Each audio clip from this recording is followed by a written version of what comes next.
Hello everyone and welcome back to a new video, and today I'm going to be reacting to what fears the Fathom Ironbark Lookout hides from you.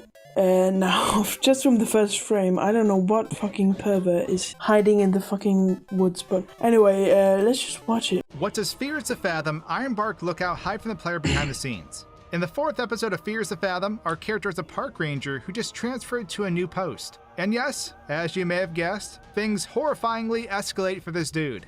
Things aren't as they seem, and with this game's dark and gritty style, there's a lot the player can't see. Like this group of friendly fellows conducting their cult rituals, or perhaps this man, using the bathroom. We have quite a bit to check out, and of course break, like zombies swarming the park, and even a way to warp to the credits. So I hope you enjoy this alternative look at this dark tale. Was that the zombie game that was on the PC in the actual Fears to Fathom? What the? As always, I usually hit you guys with a very brief recap, so everyone knows the sequence of events that take place throughout the game. With that said, starting off, we'll read that this is a story about Jack Nelson, a park ranger for a state park. Yeah, we know this shit. The screen will fade to black, loading. Can you not look in the... Try and look in the bathroom door though. Us into the next scene. We'll stop the recap here for now, so let's go back and take a closer look at this entire sequence we just played through. If we go for an aerial view, we'll see a good amount of trees, some mountain-like terrain, and a body of water that's running alongside the road that we drive down. We can see we're playing on a fairly large map, and the road we're driving on eventually ends. What I found interesting though, is this semi-truck that drives past us during our drive to the diner. I was thinking we'd die if we went for a head-on collision with it, but that's not the case here. This truck wants to get past us so badly that it tries to leap over me. So this led to attempting to see if we could flip the semi and stop it in its tracks. However, trying this ended up with our RV getting stuck in the guardrail. It's out that this guy hasn't gotten out of his truck yet to exchange insurance though. The nerve! But then this happened. The truck began shaking all over as it began to lose control, eventually flying off the road and into the water. Just when I thought it was over, the truck glitches back up top and proceeds to do a headstand on the RV, immediately resetting itself. It then proceeds to drive through the RV, making its totally normal escape. Yeah, nothing happened, All man. by my lonesome now, I decided to try to flip the RV. I wanted to see if I could drive this upside down, like I had in a previous episode with a car. It's safe to say though, that this bad boy is, not going anywhere while upside down. I did learn that this RV doubles as a submarine. I managed to get it down into the water and even was able to drive down here, making for a great adventure. It was pretty cool looking overall, but there's no way of driving out of here though. So after dramatically teleporting high into the sky and plummeting back to dry land, we head into Roseburg. It comes to no surprise that all the structures within this area don't reveal much, as nothing is inside any of them, making the diner our main focus. Cheeseburger Guy's chewing is too much for me, so I don't give him much attention and immediately head bro, chill. inside. Something I didn't notice during my initial playthrough was the guy that doesn't speak to us. He has with him a shovel, a bag, and some strange attire, making him that much more suspicious. We'll get back to him. However, during the sequence when the server goes to get our meal we ordered, I decide to follow her to make sure she handles my food properly. We can see she walks back into this fairly empty kitchen and into this wall, as the meal on her tray visibly Why are they like midgets and giants and whatever the changes. She will just walk in place here until the player advances. Going to the restroom and sitting back down will then start her journey for bringing our food out. Changing our focus back to the suspicious guy, we can see that when he goes to the restroom as we're checking out, he'll enter the room and sit in the middle of it as he continues his dining animation. I found this to be hilarious. I don't know why. He doesn't even mind if we join him in the restroom. Nothing going on here, just friendships being made. The only other thing that happens here is when we go to our RV. We can see the doors open, and later we'll find the bathroom door is strangely jammed. To me, this implies that the odd restroom man from the diner is in here, because after paying the bill, he's nowhere to be found normally. Sadly, looking in the RV restroom reveals that it's empty. Things are clearly escalating here though. That'd be cool if there was like a little thing in there, not something too big, but just a little bit of some juice. So I make my way out to the RV, start her up, and make my way to the next section of the game. It's 8:02 p.m. at this point as we arrive at the front gate of our destination. After getting the RV parked, we can make our way out and towards what appears to be a front office building. It's here where we'll get jump scared by the shotgun-wielding ranger, which caught me off guard during my first playthrough. As we're getting acquainted with this ranger known as Billy, we can see someone walking outside through the window. Oh yeah. This is definitely a bit sus. I didn't notice that when I played it myself, but I think I watched someone else's video and noticed it. So. However, Billy is clueless as he proceeds to confirm we are who we say we are. We then need to grab our bag before we head into the park. Once doing so, we load into the next sequence.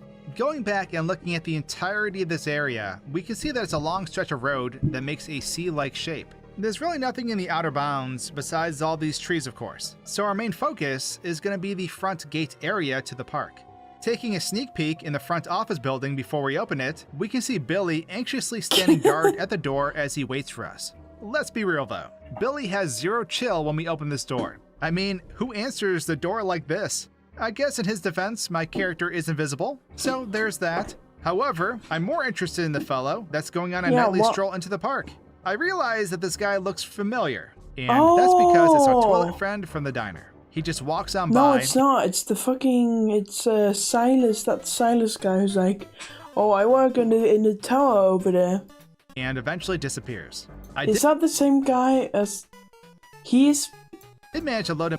Wait, so is he the same guy that was in the diner, the Silas guy? Back in, which made the strange guy just stand where he had vanished. I think it's fair to say that my coworker is no longer concerned for his safety, as this creeper is now staring at us through the window. Things take an even stranger direction as I decide to invite this man into the office. It was awkward at first, but eventually we all got to know one another and had a few laughs as we hung out for a bit. Judging by his face, I'm sure he's questioning why he even came to this park in the first place. After we get settled in, we end up conversing with Connor over the radio, who is another ranger that's stationed at Tower 12. We'll be having a lot of back and forth with him over the radio. But we now need to head down and obtain some firewood. Bringing it back up, we aggressively start a fire so we can stay cozy with potential third-degree burns. Once we close up the windows and go to sleep, we'll wake up in the middle of the night because our character needs to use the restroom. After we make it rain, we'll see someone down below with a flashlight as they point it at us before turning it off. Grabbing the I also don't think I noticed that. I need to be more aware when I play horror games because I just miss so much. We look down to see a figure slowly walking away. That's the same guy, bro. As they disappear behind the trees. Our character decides to just go back to sleep though, which, okay. Don't want to lose any sleep over it, I suppose. This brings us into day 2, where we'll find ourselves sipping on some coffee as we take pictures of the scenery. Eventually, Connor will radio us about some visible smoke north of our position. This then follows with the player needing to go and investigate the smoke out north. Remember though, Billy from the previous section told us to not go too far north in the park. So, whoops. Following this trail will lead us to the next section of the game as the screen fades to black. Let's once again go back through the entirety of this area and take a closer look at it all now. Entering the park, we can see our character holding his bag and flashlight. But if we go for an aerial view, we can see the entire layout of this section. Tower 12 looks as if it hasn't been fully constructed, which makes sense, seeing as we normally never be this close to even notice. I got sidetracked and couldn't help myself, which followed with the deletion of some barriers so I could Sonic the Hedgehog my way along the water. It was entertaining to run fast like this, and it ended up leading me to this cool little waterfall that feeds into this river. There really isn't much else going on here though, so our main focus is going to be the immediate area of Tower 11. The person with a flashlight is the only occurrence that really takes place during this whole sequence. Breaking through some barriers, we can make our way down to this individual and see that it's, well, our friend from once before. So to recap, it's to my understanding that this guy stuck into our RV while at the diner and then proceeded to catch a ride with us to the park. This would explain why he can be seen creeping behind the front gate building from before. At any rate, I realized he wasn't moving because I haven't looked at him with the binoculars yet. So I ran back up real quick and used the binoculars. Coming back down, we can see that he doesn't venture too far from where he was, and he never despawns either. Naturally, I began messing with the stranger, which led me to finding another variant of him. This model, labeled as bad guy, is from another scene that doesn't take place until later. As you can see though, I had some fun with him, as I made him nearly the size of the tower. I didn't forget his twin, so I dragged him over to join the fun as well. In the end, I find myself in what would normally be a terrifying situation. On that day, humanity received a grim reminder. I couldn't help but laugh though, as I continue with the rest of the scene. This time around, it was nice to have some company as I sipped on my coffee, even if he didn't seem too happy to be here. Taking a closer look at the smoke that appears shows that it's just rising from this empty canvas, which, of course, is no surprise. Other than trying to mace this giant weirdo, not much else takes place in this scene. So we'll go ahead and proceed to the next section, where we'll investigate the smoke to the north. Loading in, we'll follow the trail that leads to the source of the smoke, which ends up being this little campsite. Right before we get to the campsite, we'll hear a male-like scream. If we approach this closure barrier, we'll see a shadow-like figure creeping through the tall grass. Our character will try to communicate with this lurking individual, but no one responds. The only thing our character has to say about this situation is the air. I also didn't see this. I'm so bad at horror games. I don't see anything, bro. Coming back to this area to break it, you can see this map is probably the smallest of them all, with a rectangular shaped canvas. Half of the map that's unused is rugged and slopes downward. I came out here and did a 5K, but there's nothing out here. The camp itself doesn't hide anything from the player, but we can get a better look at this fellow in the woods. They will creepily stand by and wait for the player to spot them. This attire that the person has on looks terribly familiar though. If you haven't guessed already, I believe this is the outfit we see next to the street. So I never put that together because, like, obviously, in like episode 2, it's a bit obvious that the person is following you. But in this one, I didn't notice it at all, actually. So if this theory is correct, that means if we take the mask off, we see that it's... Wait, what? Who is that? This monster man is too much, and I couldn't stop laughing. Once the player sees him, he crouches and walks into this tall grass, where he eventually stops and continuously walks in place. I'm still having trouble accepting this guy's makeover as I take his mask off again. He looks way too excited about this whole... That must have been like an Easter egg Braille put in. ...cult stalking gig that he has going on, that's for sure. You can see how it's just the front of his face that's visible, making for a strange looking dude. So I made my way over to the guy to see if I could mess with him. Obviously, the mace has no effect on him, but he seems too happy to care anyways. This is all I came across during my exploration of this area though, so let's go ahead and progress with the story. I'll never be able to play this game because when I get to this point, I'm just gonna think of this. Enter the next scene. After putting the fire out, we make our way back to the tower to report to Connor about the campsite. He then mentions that people have been flocking to the area because of the disappearance of 3 kids, with there being rumors of entities haunting the area. After telling him we don't believe that, he's thankful and says he'll contact the authorities so he can take care of it first thing in the morning.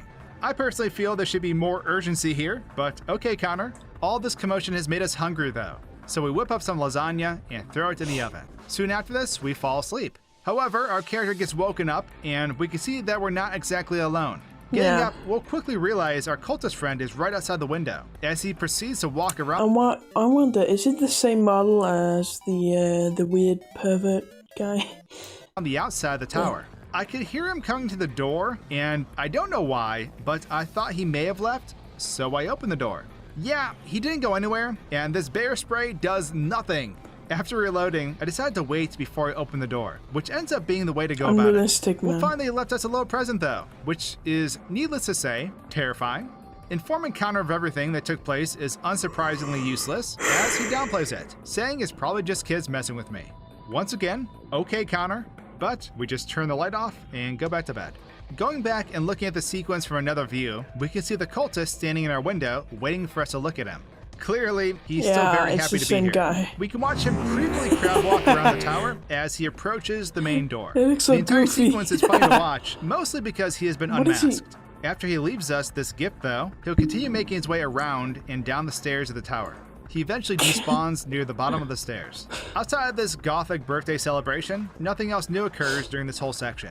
Which brings me to Plague. This is a computer game our character can play, which is basically a horde mode zombie game, as we continuously fight off these undead.